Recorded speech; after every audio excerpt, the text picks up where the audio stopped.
माझ्या मॉडर्न गोट फार्मिंग चॅनलमध्ये मी आपले मनापासून स्वागत करत आहे.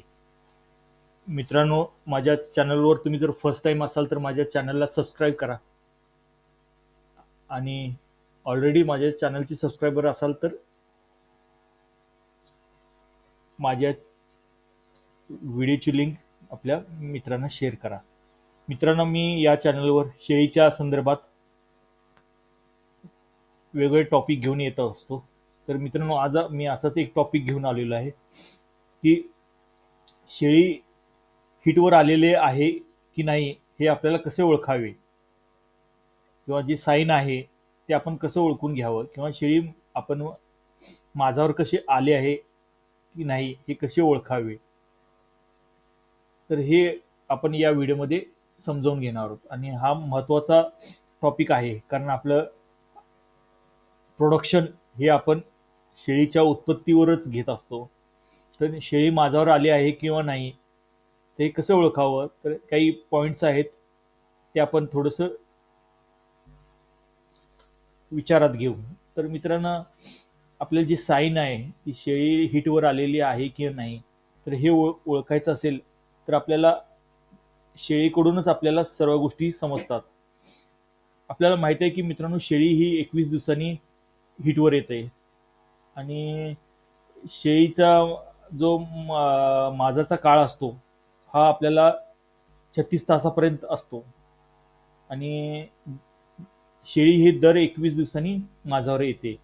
तर अशा त्या वेळेतच शेळ्यांना भरणे हे आपल्याला महत्त्वाचे असतं आणि आवश्यक असतं. आणि ते ओळखणं, शेळी हिटवर आल्या हेच महत्त्वाचं असतं. आणि ते जर आपल्याला व्यवस्थित समजलं आणि आपण जर व्यवस्थित बोकडाकडून आपण शेळीला भरवलं वेळेत, तर आपल्याला त्यांच्यापासून कर्डाची उत्पत्ती मिळते. तर मित्रांनो, शेळीची साईन काय होते, म्हणजे शेळीकडून आपल्याला काय रिस्पॉन्स मिळतो, शेळी हिटवर आल्यानंतर तिच्या वागणुकीमध्ये आपल्याला काय वेगळं असं दिसून येतं. तर मित्रांनो, कसं होतं की शेळी ज्यावेळी हिटवर आलेली असते ती काय करते, थोड्या शेळ्या कशा कळपात राहतात किंवा राहतात. तर ज्यावेळी शेळी हिटवर येते त्यावेळी थोडीशी ती वेगळ्या ठिकाणी उभारते आणि थोडा एक विशिष्ट प्रकारे आवाज काढते. आणि तिची शेळीची जी शेपूट असते ती थोडीशी ती हलवत असते. आणि तिचं कसं असतं, ती थोडी साईडला उभारते आणि तिचं खाण्याकडे असं लक्ष नसतं. आणि तर ते आपण ओळखता येणं हे खूप महत्वाचं आहे. तर मित्रांनो, शेळीचा जो काळ आहे, जो भरवण्याचा काळ आपण म्हणतो, फिडिंगचा काळ, मग आपल्याला 36 तासाच्या आत, म्हणजे ऍक्च्युली कसं असतं, शेळी जर सकाळी माझावर आली असेल आणि आपल्याला जर त्याची ओळख झाली तर आपण संध्याकाळी भरवलं तर ते फायद्याचं होतं. किंवा संध्याकाळी जर शेळी माझावर आली तर आपण सकाळी तिला भरू शकतो. तर हे अशा पद्धतीनं आपल्याला त्या वेळेतच आपल्याला तिला तिच्याकडून फीड करून घेणं महत्वाचं असेल. मग तुम्ही बोकड दाखवा किंवा कृत्रिम गर्भधारणा करा, या गोष्टी महत्वाच्या असतात. आणि हे शेळीला ओळखणंच खूप महत्वाचं असतं. आणि कसं असतं मित्रांनो, की बऱ्याच आपल्याकडे शेडवर शेळ्यांची संख्या असेल तर आपण इंडिव्हिज्युअल कायम काही लक्ष देऊ शकणार नाही. तर अशा वेळी आपण काय करतो, आपण बोकड आपण त्या कंपार्टमेंटमध्ये सोडतो. ज्या शेळ्या आहेत हिटवर येण्यासारख्या आहेत, म्हणजे आपल्याला त्यांच्या नोंदणीवरून आपल्याला, म्हणजे आपण रेकॉर्ड किपिंग करतो, तर रेकॉर्ड किपिंगच्या रेकॉर्डवरून आपण सुद्धा समजू शकतो. तर त्या पद्धतीने आपण मग त्या कंपार्टमेंटमध्ये आपल्याला ओळखण्यासाठी आपण बोकड सोडू शकतो. जो आपल्याला ब्रीडिंगचा बोकड आहे तो बोकड आपण सोडून आपण शेळी भरून घेऊ शकतो. किंवा आपल्याला जर आपण नवीन टेक्निकचा जर वापर करत असो, जसं की मागे आपण म्हटलं की मागच्या व्हिडिओमध्ये मी गोट सिंक्रोनायझेशन हा एक टॉपिक घेतला होता, की शेळ्यांचे सिंक्रोनाइज करून आपण प्रोडक्शन कशा पद्धतीने घेऊ शकतो. किंवा आर्टिफिशियल इन्सेमिनेशन हा सुद्धा माझा व्हिडिओ ऑलरेडी अपलोड आहे. जे कृत्रिम गर्भधारणा किंवा कृत्रिम रेतन जे आहे, तर त्या संदर्भातली सुद्धा माहिती माझ्या व्हिडिओवर आहे. तर तुम्ही हे दोन्ही व्हिडिओ माझ्या डिस्क्रिप्शनमध्ये आहेत, ते तुम्ही ते व्हिडिओ पाहून घ्या, म्हणजे तुम्हाला लक्षात येईल किंवा थोडं त्याच्या संदर्भात आपल्याला माहिती मिळून जाईल. आणि मित्रांनो, शेळी कसं असतं की शेळीला च्या म्हणजे बाहेरच्या जागेमध्ये तर ते तिच्याकडून सुद्धा आपल्याला लक्षात येतं की थोडंसं एक चिकट द्रव असतो तो एक्स्ट्रॅक्ट म्हणजे बाहेर पडत असतो. तर त्याच्यावरून सुद्धा आपल्याला ओळखता येतं. आणि मित्रांनो, कसं होतं की आपल्याला शेळ्यांचा माज किंवा हीट अलर्ट आले असेल तर आपल्याला रोज सकाळ संध्याकाळ असा बोकड सोडवावा लागतो. आणि मित्रांनो, कसं होतं की शेळीचं जर आपल्याला हिट आले की नाही हे जर आपण ओळखलं नाही तर आपल्या नफ्यावर किंवा प्रॉफिटावर फरक पडतो. कारण आपल्याला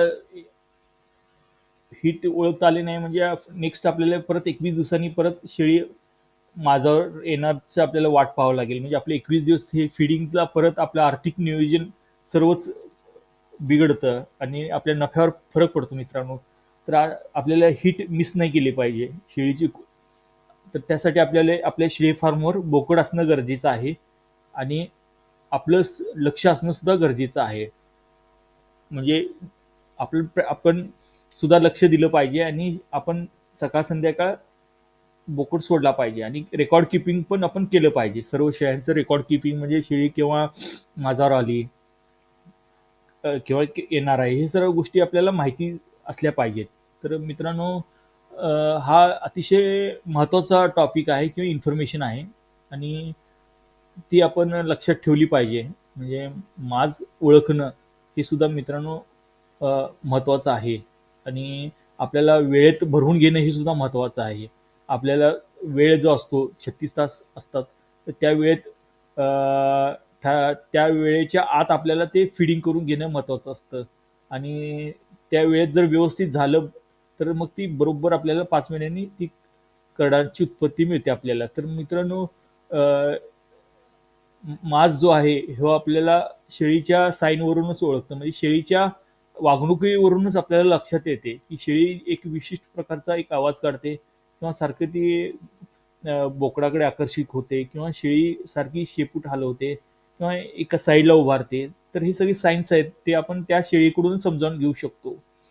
आणि नंतर मित्रांनो, आपल्याला प्रॅक्टिकल एक्सपिरियन्स झाला असेल तर आपण पटकन ओळखू शकतो.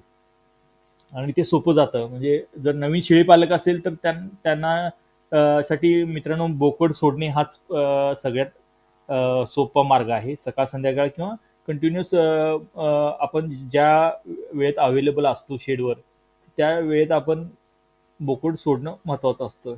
आणि हा बोकड जो असतो ब्रीडिंगचा बोकड आपण किंवा भरवण्याचा बोकड जो असतो तो बरोबर शेळीच्या चा माज ओळखतो किंवा साईन देऊन तो मग फीड करतो. तर त्या पद्धतीने मित्रांनो, अशा पद्धतीने आपल्याला गर्भधारणासाठी जे लागणारा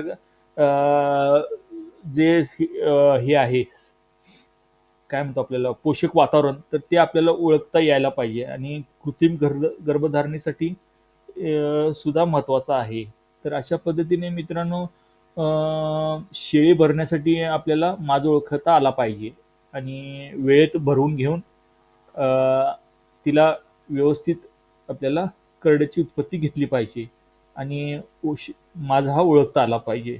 आणि शेळीच्या वागणुकीकडे म्हणजे शेळीच्या तिच्या हावभाव म्हणतो आपण किंवा तिच्या वागण्याकडे सर्व आपण लक्ष ठेवून आपण ती हिट साईन ओळखली पाहिजे. तर अशाप्रमाणे एक बेसिक माहिती मी तुम्हाला दिलेली आहे की शेळीचे माज कसा ओळखावा. तर मित्रांनो, माहिती आवडली असेल तर व्हिडिओला लाईक करा, चॅनलला सबस्क्राईब करा, बेल नोटिफिकेशन प्रेस करा, जेणेकरून येणारी व्हिडिओची नोटिफिकेशन तुम्हाला मिळून जाईल. मित्रांनो, व्हिडिओची माहिती आवडली असेल तर व्हिडिओला लाईक करा, शेअर करा, सबस्क्राईब करा. मित्रांनो, व्हिडिओ पाहिल्याबद्दल धन्यवाद.